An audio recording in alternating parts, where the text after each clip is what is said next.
Thursday, January 1st, cold and stormy. I went downtown and planned for the social. It is awfully stormy. Friday, January 2nd, cold and very stormy. We have postponed the social on account of the storm. It has turned out to be a dandy, crisp moonlight night. 7 degrees below zero. I read Anne of the Island today. Anne of the Island is the third book in the famous Anne of Green Gables series by Lucy Maud Montgomery, first published in 1915. Saturday, January 3rd.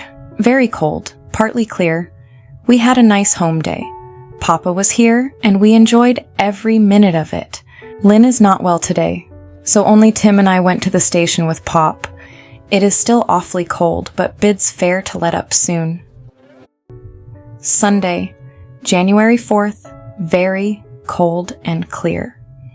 This has been a perfect winter day. The snow was white and still, and the roads look as if they were cut in it. The sky was clear blue, and the sun set red behind a clump of woods. Tonight was absolutely perfect. The moon is nearly full, and the stars just glitter. The snow squeaks underfoot, and the bare branches of the trees make delicate shadow tracery on the smooth white snow. Ah, it is perfect. We should be so thankful for such nights. We had a fine CE meeting tonight. It was at Mrs. Rogers. After meeting, a few of us stayed to plan for the teachers' dinner next Thursday. Monday, January 5th, cold and very clear.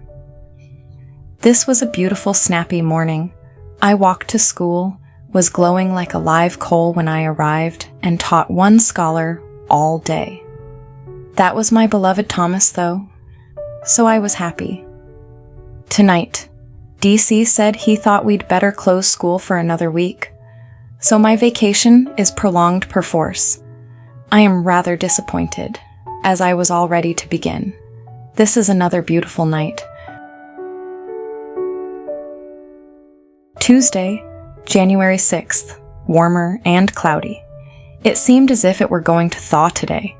Some catalogs came today, and I have picked out some of my spring clothes.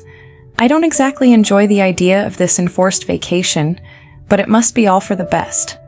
At any rate, I am free from those compositions to take to the teachers' meeting. Wednesday, January 7th, mild and rainy. I called at Aunt Eva's this afternoon and made Jell-O for the dinner tomorrow. In 1897, Pearl Bixby Waite developed the formula for Jell-O, but after failing to gain market traction, he offloaded the trademark to his neighbor, orator Francis Woodward, for a mere $450. Woodward's own initial attempts were so discouraging that he famously offered to sell the entire enterprise to his plant superintendent for just $35. A deal that, fortunately for Woodward, was rejected. The brand's fortune finally shifted in the early 1900s with the use of clever advertising, the new slogan, "America's Most Famous Dessert," and distribution of free Jell-O recipe booklets. By 1920, Jell-O was a staple of American middle-class life. It was considered modern, scientific, and easy to prepare for social gatherings. Thursday, January 8th, cooler and damp. We had a good meeting today. The CE served a splendid dinner and cleared $10.83. We played some jolly games. The one I got the most fun out of was the minister's cat. Maryland has invited Lillian and me up to her house tomorrow. I have had a headache all day. The Minister's Cat is an alphabetical game focused on speed and vocabulary. Players sit in a circle and take turns describing the minister's cat using adjectives in alphabetical order. It is often played to rhythmic claps and ends when a player hesitates or fails to find an adjective for their letter. Friday, January 9th, cold and stormy. I didn't go up to Maryland's on account of the storm. I don't know whether Lily did or not. I am trying to write with Tig in my lap. It was awfully stormy last night, and this morning my room was about full of snow. Saturday, January 10th, partly cloudy and stormy. Papa and I were up on the farm today. Mr. Zartman came back from Java Village. Tim and I went to the station with Papa. Sunday, January 11th, windy and cold. We had a good service today.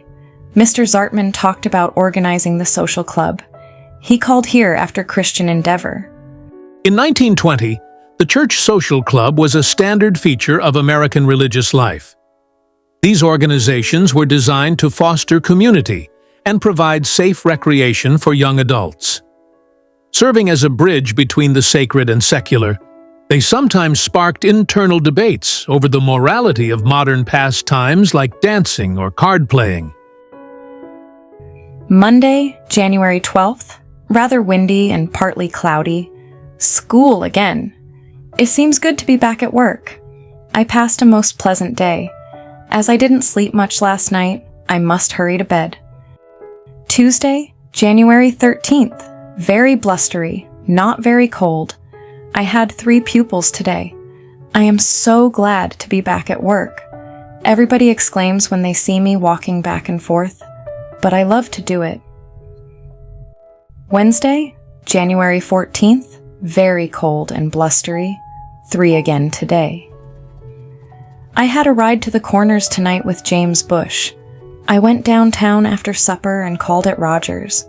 They told me about some entertainments the Grange is getting here. The Grange, a fraternal organization that still exists today, was founded in 1867 to support American farmers and their families. By 1920, it had evolved from a political advocacy group to a social and cultural hub for rural communities. For many rural communities, the Grange Hall was the place to be. It hosted dinners, dances, plays, and lectures.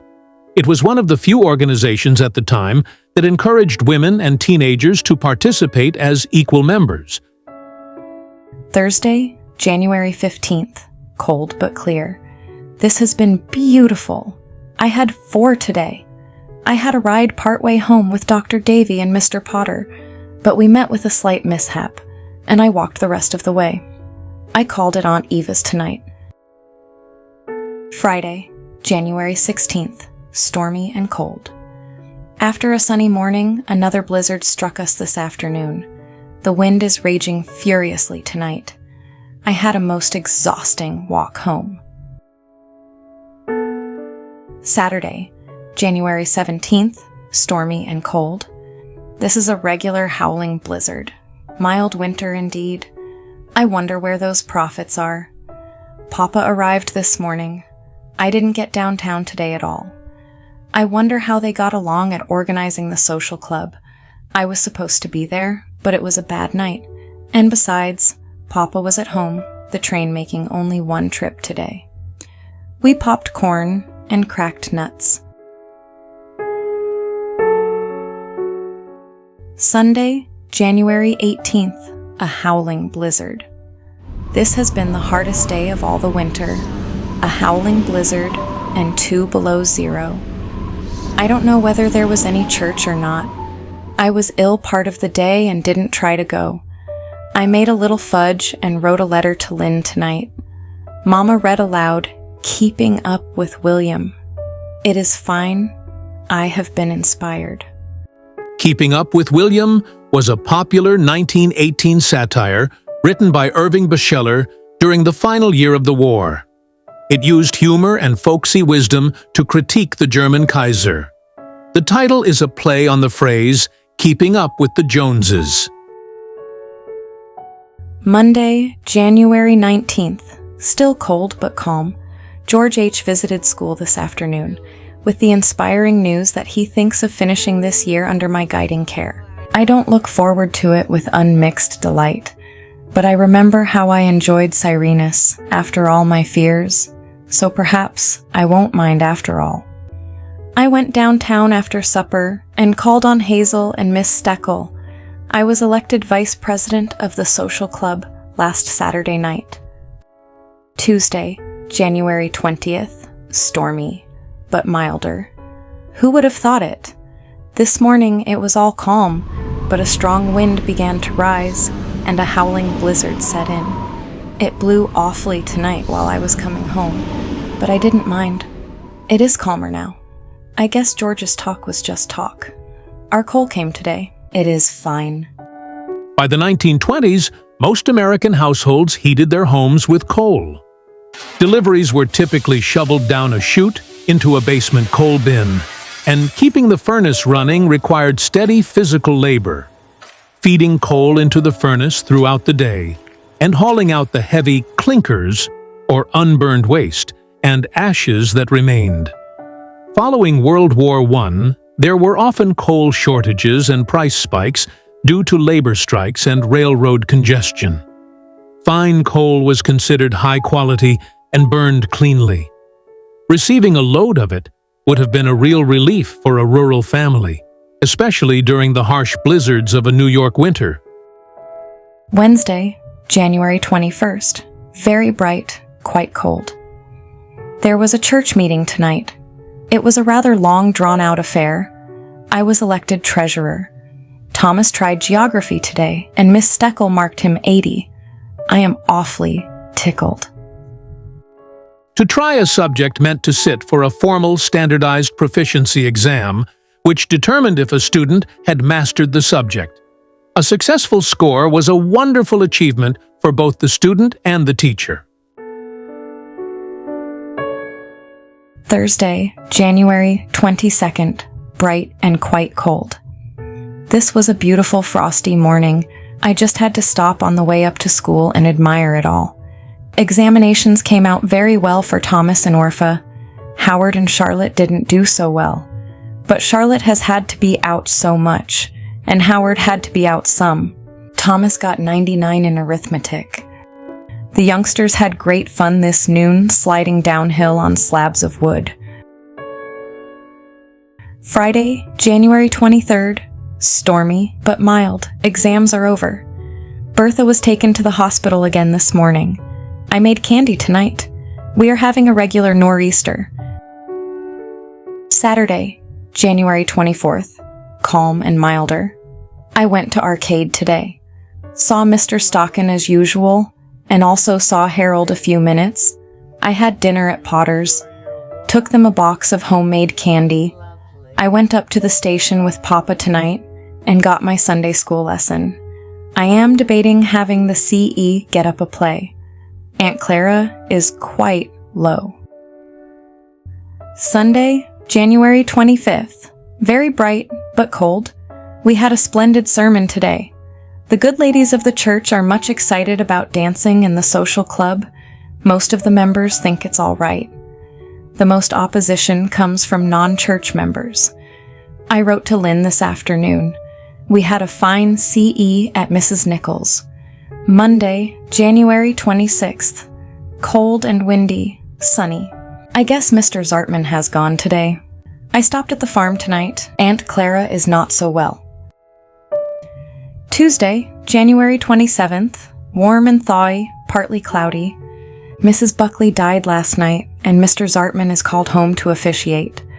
I sent for a few clothes tonight and planned others. Wednesday, January 28th, cold and quite clear. I went down tonight and called at Alice's. It is a lovely night out, snappy with moon and stars glistening. Thursday, January 29th, cold and partly sunny. The social club is making quite a question for discussion in the church. It seems to be making a little trouble, but I guess it is coming out all right. Friday, January 30th, chilly and windy. I have just returned from the social club. We had a fine time. We didn't dance after all. I should think some of these folks would feel rather green after the fuss they made. Well, I am not good at deciding these things. We played some jolly games and had a fine time. Saturday, January 31st, very cold and windy. About the coldest day we have had, I guess. I swept my room. It needed it. After the choir practice tonight, a bunch of us took a hike down the track. We trotted part of the way. Such a snappy night. 14 below zero, they tell me. And the moon was perfect. But while we were coming home, the wind rose and was pretty cutting. We were glad to get home. Join us as we turn the page to February 1920 in the next chapter of Dorothy's diary. We'll see you next time as we share these cherished tablets of the heart.